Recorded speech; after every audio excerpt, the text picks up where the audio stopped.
ટેકાના ભાવે વેલાસર મગફળી 300 મણ જેવી આશરે મગફળી ખરીદી કરે। બીજું અમારો મુદ્દો એ છે તો અમે જે આ 3 મુદ્દા કીધા છે એ 3 મુદ્દાનો તાત્કાલિક અમલ કરી અને અમારે ખેડૂતોને વળતર માગણી।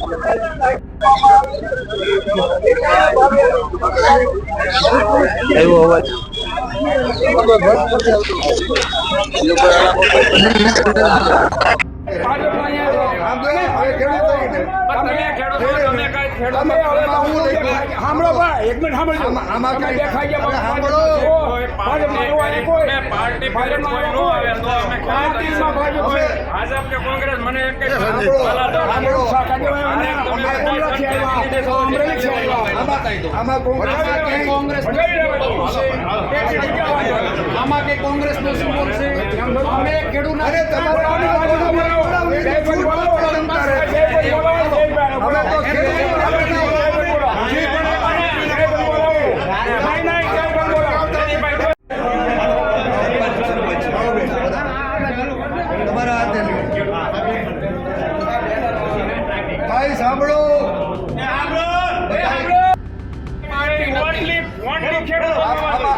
સમિતિ પ્રમુખ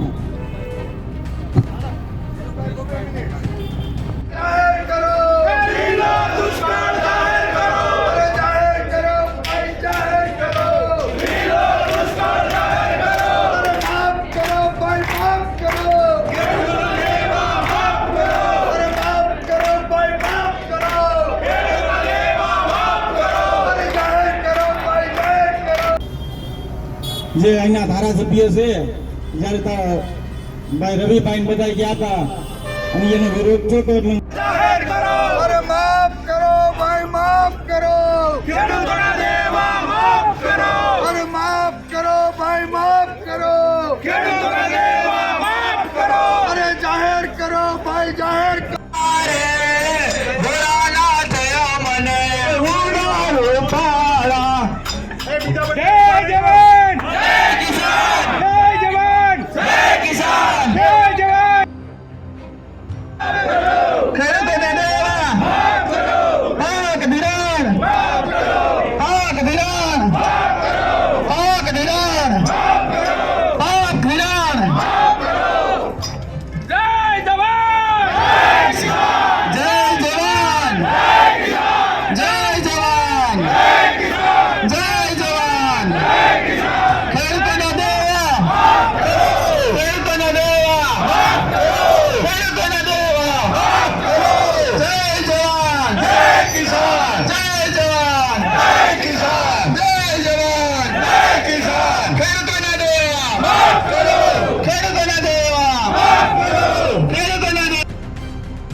દલિતભાઈ શું કહેશો? આજે ધોરાજી આઝાદ ચોકની અંદર કોંગ્રેસ પાર્ટી આયોજિત ખેડૂતોના વિવિધ મુદ્દાઓ ઉપર ધરણાનો કાર્યક્રમ અને આવેદનપત્ર દેવાનો કાર્યક્રમ રાખવામાં આવ્યો છે। ખેડૂતોની મુખ્ય માંગ કે માવઠાના વરસાદને કારણે ખેડૂતોના ઊભા પાક મગફળી, સોયાબીન, કપાસ, ડાંગર આ તમામ પાકોને જે નુકસાન થયું છે એ નુકસાનીનું વળતર ચૂકવવાની સાથે સાથે ખેડૂતોના જે ધિરાણો છે, ખેડૂતોના જે દેવાઓ છે એ માફ કરવા જોઈએ।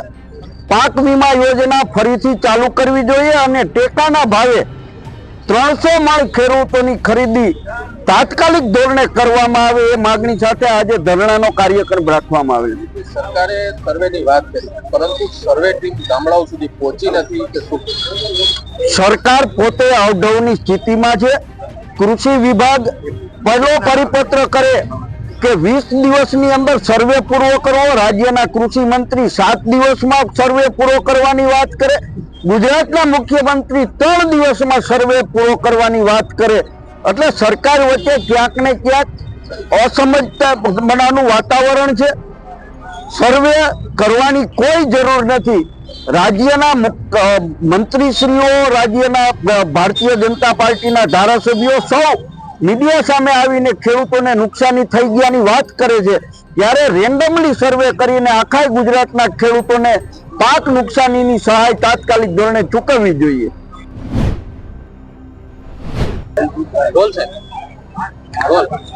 જો આજે ધોરાજી મુકામે ખેડૂતોની આક્રોશ માટે જે રીતે કમોસમી વરસાદ પડવાથી ખેડૂતો પાયમાલ થઈ ગયા છે, ત્યારે સરકારશ્રી પાસે તમામ ખેડૂતો વતી એક જ માગણી છે કે આ સાલનું જે પાક ધિરાણ છે એ સંપૂર્ણ માફ કરવામાં આવે અને તાત્કાલિક ધોરણે સરકારશ્રીને વિનંતી કરવામાં આવે છે કે મગફળીની જે ખરીદી કરવાની છે એ મિનિમમ 300 મણ ખેડૂતોની એક ખાતેદારની ખરીદી કરવામાં આવે, કોઈ પણ જાતના એમાં વાંધા વચકા કાયદા વગર.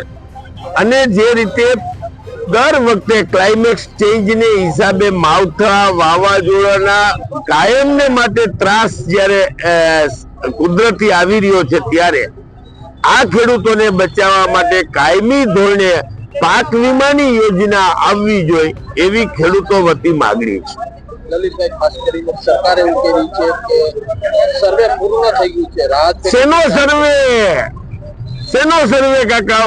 તમારી પાસે મામલતદાર પાસે રેકોર્ડ છે કે આટલા વરસાદ પડ્યો છે અને હવે સર્વે નો ટાંગો મારો છે. ઈ તમારે દેવાની દાનત તો દેવા માંડો. સર્વે કરીને ખેડૂતોની બનાવટ ઘા ઉપર મીઠું ભભરાવાનું બંધ કરો અને તાત્કાલિક ખેડૂતોને આખા ગુજરાતમાં વરસાદ છે. તમારી પાસે નથી સેટેલાઇટ પિક્ચર, તમારી પાસે નથી મામલતદાર, તમારી પાસે નથી રેકોર્ડ, બધું જ છે. તો સર્વેનું નાટક બંધ કરીને તાત્કાલિક ખેડૂતોને સંપૂર્ણ ધિરાણ માફ કરી દેવું જોઈએ.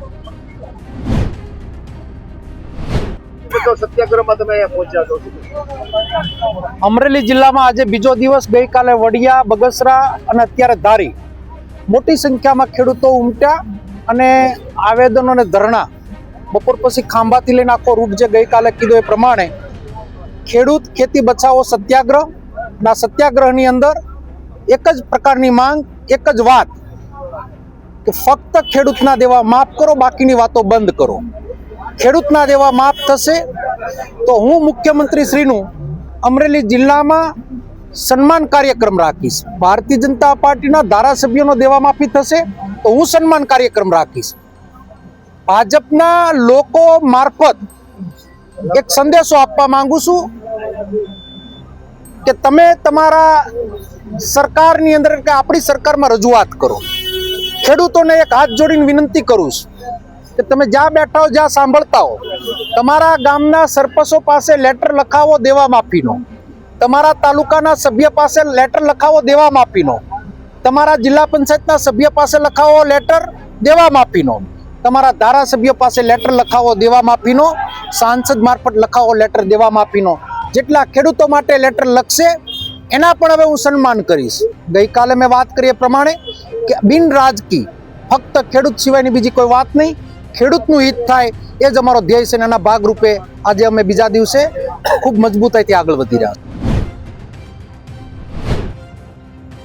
આજે મેં ગુજરાતના સંવેદનશીલ, મૃદુ અને મક્કમ મુખ્યમંત્રી આદરણીય શ્રી ભૂપેન્દ્રભાઈ પટેલને પત્ર લખ્યો છે.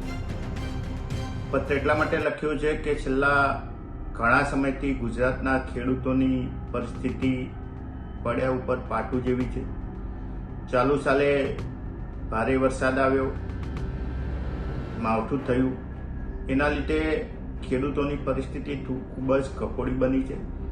જગતના તાત જેને ગણવામાં આવે છે એ જગતનો તાત આજે લાચાર બન્યો છે અને એના માટે અગાઉ પણ મેં વડાપ્રધાનશ્રીને પત્ર લખી અને ગુજરાતના ખેડૂતો માટે ખાસ પેકેજ જાહેર કરવા, તાત્કાલિક સર્વે કરવા માટે રજૂઆત કરી હતી. હજુ સુધી કોઈ કાર્યવાહી કરવામાં આવી નથી. મોટા ઉદ્યોગપતિઓને રાજ્ય સરકાર દ્વારા ઘણી બધી રાહતો આપવામાં આવે છે, એનો અમને વાંધો ના હોઈ શકે, પરંતુ જગતના તાત ખેડૂત માટે રાજ્ય સરકારે કંઈક વિચારવું જોઈએ. અગાઉ કોંગ્રેસની સરકારોએ ખેડૂતોના દેવા માફ કરેલા હતા. ચાલુ ચાલે પણ રાજ્ય સરકાર દ્વારા ગુજરાતના દેવા માફ કરવા જોઈએ. ગુજરાતને નંબર 1 રાજ્ય ગણવામાં આવે છે. આટલી બધી GSTથી માંડી અને ખૂબ જ મોટી આવક ગુજરાત સરકારને અત્યારે થઈ રહી છે. જો ખેડૂતોના દેવા માફ કરવામાં આવે તો અમને ધારાસભ્ય તરીકે જે પગાર મળે છે એમાંથી 2 પગાર અમે આ ખેડૂતોના દેવા માફી માટે આપવા માટે પણ તૈયારી બતાવીશું. નામ અને વિગત. મારું નામ વસંતભાઈ રબડા, ગામ ધોરાજી. આજે અમે ધોરાજી તાલુકાના સર્વે ખેડૂતો અહીંયા ઉપસ્થિત થયા છે. ધરણાનો કાર્યક્રમ રાખ્યો છે. અમારા મુખ્ય 3 મુદ્દા છે. જે આ કમોસમી વરસાદથી અમારી મગફળી, સોયાબીન જેવા પાકો પલળી અને સાવ ઓલા થઈ ગયા, તો આ સરકારને વિનંતી કે વહેલી તકે ટેકાના ભાવે મગફળીની ખરીદી ચાલુ કરે, ઓછામાં ઓછી 300 મણ જેવી મગફળી ચાલુ કરે અને જેમ બને એમ વહેલી ચાલુ કરે. અમારો બીજો મુદ્દો છે એ છે કે જે લોકોએ આ પાક વીમા યોજના સરકારે બંધ કરી છે એ સરકાર તાત્કાલિક ચાલુ કરે, તેથી અમારા ખેડૂતને આવા ધરણાના કાર્યક્રમ ના કરવા પડે.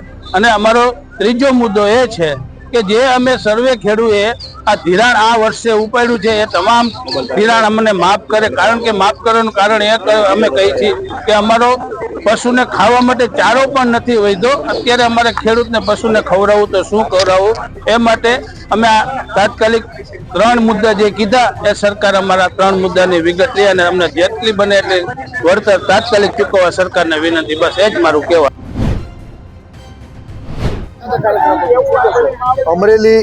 અમરેલી જિલ્લા કોંગ્રેસ સમિતિ, ધારી તાલુકા કોંગ્રેસ સમિતિ દ્વારા સમગ્ર જિલ્લાની અંદર ખેતી બચાવો સત્યાગ્રહ અંતર્ગત આજે ધારીના પાદરમાં અમે 2 કલાક પ્રતિક ધરણા કર્યા. આખાય ધારી તાલુકાના ગામમાંથી ખેડૂત આગેવાનોએ આવી અને જે કમોસમી માવઠાના કારણે નુકસાન થયું છે એની વ્યથા વ્યક્ત કરી.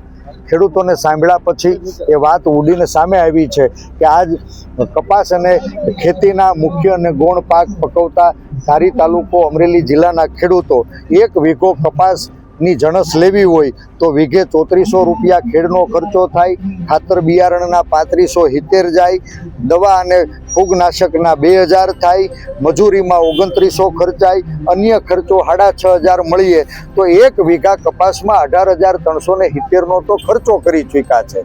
એ જ રીતે સરેરાશ સારા ઉત્પાદનની આશા હતી. 1 વીઘે 20 મણ કપાસનું ઉત્પાદન ગણીએ તો 31,640 રૂપિયો ટેકાના ભાવ મુજબ કિંમત થાય. આજ કમોસમી માવઠાના કારણે ખેડૂતોને મજૂરી સહિત ઉપજ નો કોળિયો મોઢેથી આવીને છીનવાનો છે. સંપૂર્ણ પાક નિષ્ફળ ગયો છે. એમ મુખ્યત્વે મગફળીનું વાવેતર કરનારા ખેડૂતો છે. 1 વીઘે 2400 રૂપિયા ખેડનો ખર્ચો, ખાતર બિયારણના 4930, જંતુનાશક ફૂગનાશક દવાના 1990, મજૂરી ખાતે 4560 અને અન્ય તમામ ખર્ચાઓ 3475 ગણીએ તો 17355 રૂપિયાનો ખેડૂત આ સિઝનમાં હાલ પર્યત મગફળી ઉછેર માટે ખર્ચો કરી ચૂક્યો છે. ખૂબ સારા વરણની અપેક્ષા હતી, પણ સરેરાશ 1 ખાંડી ઉતારાની ગણતરી કરીએ તો 20 મણના ટેકાના ભાવે ગણતરી કરીએ તો 29,000 અને 40,000 રૂપિયાનો તો માલ છે. એ મગફળીના દરેક પોપટે મૂછું ફૂટી ગઈ, કોટા ફૂટી ગયા, પાથરા તણાઈ ગયા અને પાલો પણ ગયો. આજ 1 વીઘો પાલો વેચીએ તો ખેડૂતોને 5-6 હજાર રૂપિયા પાલાની ઉપજ થાય. હિસાબ કરીએ ને તો ખેડૂતોને મગફળી ઉત્પાદનમાં એનો ખર્ચો, ઉત્પાદન અને પાલાને મળીને 51,395 રૂપિયાનું સરેરાશ વીઘે નુકસાન ગયું છે. આમ કપાસ અને મગફળીના ખેડૂતો એ વીઘે 50,000 જેવું ભારે મોટું નુકસાન કમોસમી માવઠાના કારણે ભોગવવું પડ્યું છે. મોઢે આવેલો કોળિયો છીનવાનો છે. ખેડૂતો દેવાના બોજ નીચે દબાયેલા છે. ત્યારે સરકારને અમે વિનંતી કરીએ છીએ કે સરકાર સેટેલાઇટથી સર્વેના નાટક બંધ કરે, જાહેર પંચરોજ કામ સર્વે કરાવે, ખેડૂતોના સંપૂર્ણ દેવા માફ કરે, ખેડૂતોને વીઘે 50,000 જેવું સરેરાશ નુકસાન ગયું છે ત્યારે એ ગણતરીને ધ્યાને લઈ ખેડૂતોની પાક નુકસાનીનું સંપૂર્ણ વળતર ચૂકવે. વધો ઘટો પાક ક્યાંક ખેડૂતની પાસે રહ્યો તો ટેકાના ભાવની ખરીદી બંધ છે. સરકાર સત્વરે ટેકાના ભાવે ખરીદીના કેન્દ્રો તાલુકે શરૂ કરાવે. ટેકાની ખરીદીની અંદર વરસાદના કારણે પાકની ગુણવત્તા જોખવાય છે ત્યારે પાક ગુણવત્તાના ધોરણો હળવા કરે અને માથાદીઠ ટેકાના ભાવે ખરીદીની મહત્તમ મર્યાદા રદ કરે સહિત 15 જેટલા અમે મુદ્દાઓને લઈ પ્રાંત ધારી મારફત કલેક્ટર અમરેલી મારફત રાજ્યમાં સૂતેલી સરકારને અમારો સંદેશો પહોંચાડવા વિનંતી કરી છે. મને સંપૂર્ણ વિશ્વાસ છે કે આજ ખેતી બચાવો સત્યાગ્રહ ગઈકાલે વડિયાના પાદરથી શરૂઆત થઈ વાયા બગસરા આજે ધારી પહોંચ્યા છીએ અને 8 તારીખ સુધીમાં આખાઈ જિલ્લાના તમામ તાલુકામાં ગામડેથી ખેડૂતો આવી કમોસમી માવઠાથી જગતનો તાત જ્યારે જીવવા માટે સંઘર્ષ કરી રહ્યો છે ત્યારે જગતના તાતની આજ હાકલ પડી છે, સૌના સહકારની જરૂર પડી છે એ વાત લઈ અને અમે ખેડૂતોની વચ્ચે જઈ રહ્યા છીએ. ખેડૂતોનો ભારે મોટો આવકાર મળી રહ્યો છે, ખેડૂતો સંગઠિત થઈ રહ્યા છે, નાત જાત ભાતના વાડાઓ તોડી રહ્યા છે, રાજકીય વાદ વિવાદથી પર સૌ ખેડૂતો એક છત્ર નીચે ભેગા થાય અને જગતના તાતને જીવાડવા માટે ખેતી બચાવો સત્યાગ્રહ અંતર્ગત ખેડૂતોની મુખ્ય 15 માગણીઓને બળ પૂરું પાડે એવી વિનંતી કરીએ છીએ. આવતા દિવસોમાં જેને મત જ્યાં આપવો એને આપજો. આ મત માટે નથી, ખેડૂતોના જીવનની આશ બાંધવા માટેની લડાઈ છે ત્યારે આપ સૌનો સહયોગ મળે એવી વિનંતી કરું છું. Thank you very much.